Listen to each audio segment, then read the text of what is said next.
Good afternoon and good evening. It's Nigerian politics on the street. You can subscribe to our YouTube channel, like our videos, share, comment for more political discourse. You can subscribe to our YouTube channel, like our videos, share, comment for more political discourse. Yesterday, the special advisor to the president, Ajuri in Galilee, has said that the unity of Nigeria would never be negotiable, is not negotiable, and that Simon Ekpa and Nnamdi Kanu should be very careful. That President Tinubu fought hard for this democracy, and that democracy must be guided jealously. That was what the special advisor to the president once against agitators. He said that the president said he fought so hard for the democracy, and that this one Nigeria is not negotiable, sir. How can we react to this, sir? Has Tinubu not called for a disintegration of Nigeria before now? During the days of when the June 12 was annulled by IDB, Abacha and the rest, this present Tinubu not call for the disintegration of Nigeria?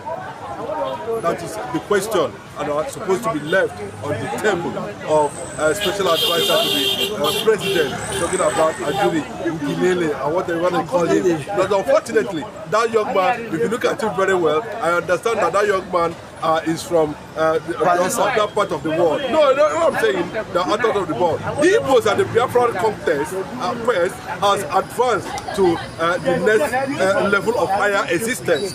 So what they're saying is not just within among themselves. The Biafran quest has crossed to a higher existence.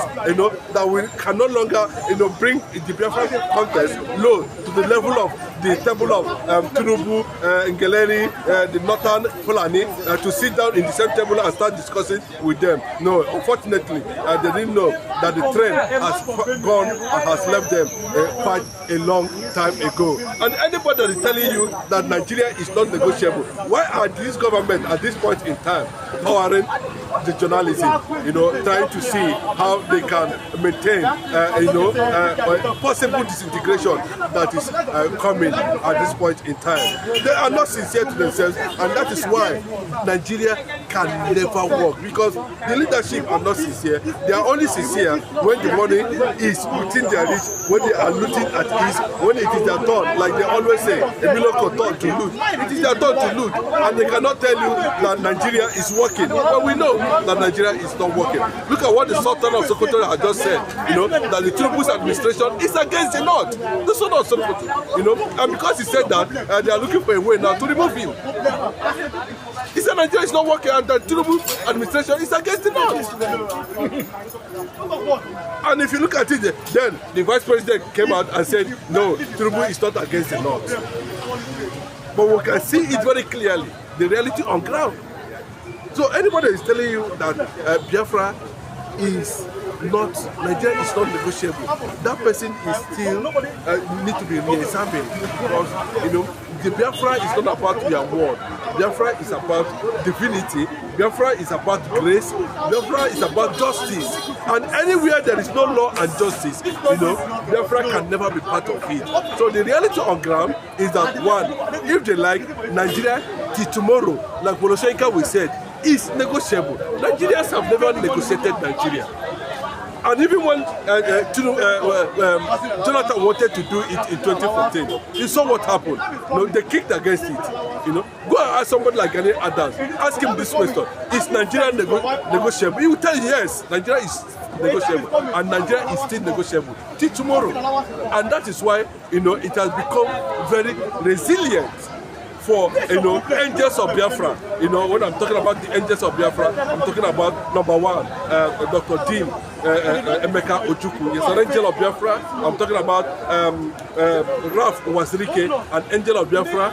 I'm talking about the Supreme Leader himself, the Supreme King leader himself, the man in question, the man on this table, a man of many parts, a man who has come to define identity, a man who has given name to those that don't have name, a man who has given consciousness to those who have lost consciousness, a man who has given justice to those that seek for justice. A man who has given hope to the helpless. A man who has made human beings to realize that, you know, in every context there is humanity. A man who has opened the eyes of the entire Hausa land to understand that they are the indigenous people of the northern Nigeria. A man who has questioned the identity of open grazing bill. The man who has stopped the advancement of the Fulani conquest. A man who has also checkmated, you know, the sentiment, the Igbo sentiment, you know, going on everywhere in Nigeria. A man who has now come to become the celebrity of Africa. When I mean the celebrity of Africa, I'm talking about, you know, Nnamdi Kanu. He's been celebrated in Kenya.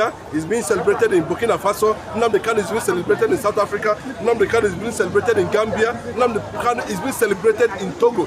In almost all the in Kenya, you can see it's outstanding legacies there. Today, the North, the West, the East are discussing Nnamdi Kanu. Even in the Senate, they are discussing Nnamdi Kanu. But, you know, Nnamdi Kanu has continued to generate, you know, sympathy, you know, to those who understand the position where they find themselves at this point in time. But sir, the president has also said that he fought for democracy, that he will not allow some certain individuals to jeopardize that democracy in which he fought. Anybody that's telling you that Tinubu fought for democracy, you know, need to have his examined. Now let me give you an instance. The president himself said it himself. Oga, if he had fought for democracy, he wouldn't have collapsed democracy on Democracy Day. You know, Tinubu collapsed democracy on the Democracy Day, collapsed democracy too on the day of inauguration. If he had fought for democracy, we would have seen him outstanding on the inauguration day and of course on Democracy Day. So he did not fight for democracy. On Democracy Day, talking about June 12th, you can see the movement of many Nigerians, you know, who knew what transpired during the era of Nedeko. You know, how Tinubu was being hid under the back door and was projecting something that he is not doing. Tinubu was not involved in the direct struggle of democracy. You know, he was not going to take the record and ask those people who knew that fought during the Nedeko era as an appointed time. The only thing is that, you know, he leveraged on his mother's relationship with Abiola, you know, and started using his drug money to finance Nedeko at that time, and that was why the likes of Afenifere consider him as governor of Lagos State based on his contribution. You know, in terms of real struggle, you know, we will talk about Joe Oduma Kingdom. You know, these are the people who were Gani Adams. Yes, these are the men who were directly, you know, involved. You know, Abraham Adesanya and them. These are the men who were directly involved in the struggle of Nedeko at that time. You know, but because of that relationship the mother enjoyed with the late MK Abiola, you know, he manipulated as a cunning man, you know, a man with 9 lives, and was able to navigate his way to the governor of Lagos State. And from there, he said, if he has actually fought for democracy now, what is the dividend of democracy Tinubu fought for Nigeria? What is the dividend now? Even though now that he has had the opportunity, his government has been declared to be the worst government ever in existence in the history of Nigeria. And secondly, now Nigeria as a name is being demarketed all over the world because of Tinubu,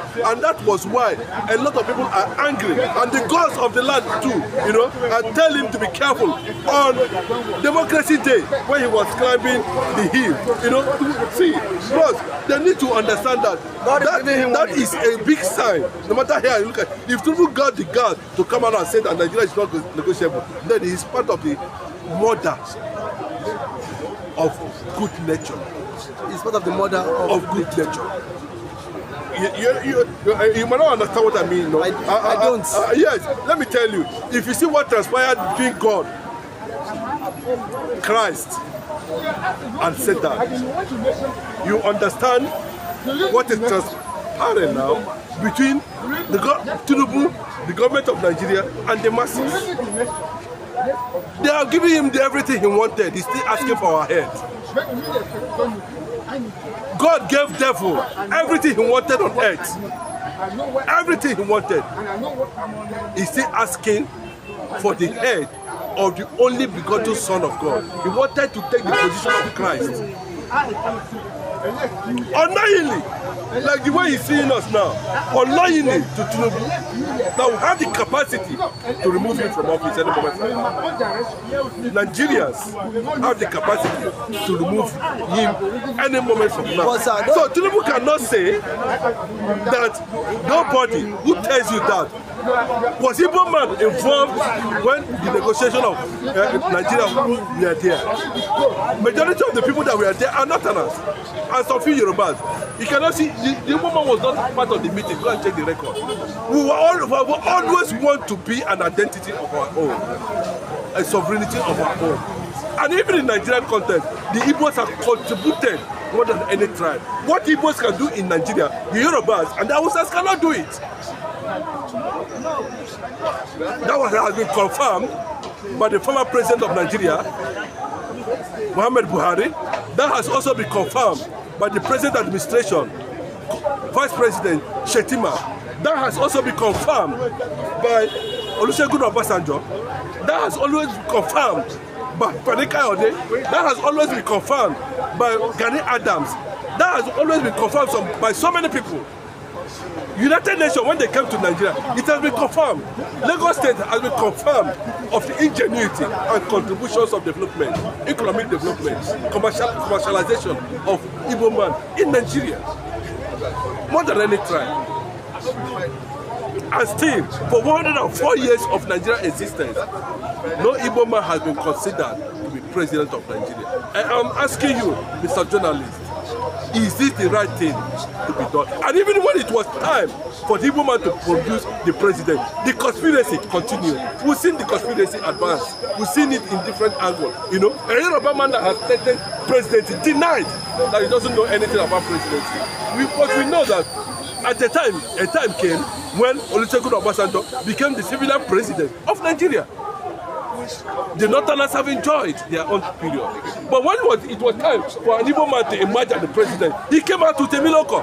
Now, you don't have a miracle the economy. Everywhere don't have a miracle. But sir, lastly, political sir, don't you think that Nnamdikanu should drop this struggle of agitation and then embrace one Nigeria, so that this region who have been chanting for, who has claimed that they have been marginalized, could get a space in the political gladiators and in the political settings of Nigeria? The state is always temporary. We don't want a temporary something. The state is always temporary.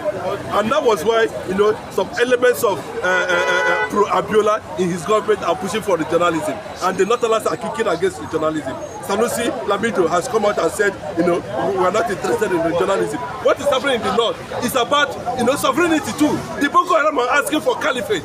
Are we playing? The Yorubas are asking for Oduduwa Republic, Odua Nation. The Eastern Nigeria is saying Biafra. So why is it that the Biafran became, you know, a center of attraction? That the federal government can give leniency to terrorists like Meiti Allah and ask them to go. And then Nnamdikanu is being told not to say anything about Biafra. I think that one, it's not going to work. No matter how you look at it, it's not going to work. Nobody's going to accept that. But you can see now that those people from Kaduna, Kanu, Bronu, and some part of are asking that Nnamdikanu should be released. That the guy has paid his due. When people are start saying that, you know, they're trying to tell you that the quest for Biafra is not stoppable. Nobody can stop it. And the quest for Biafra is not stoppable. Thank you for that wonderful submission from Mr. Chinedu Michael. Thank you. You can subscribe to our channel, like our videos, share, comment for more political discourse.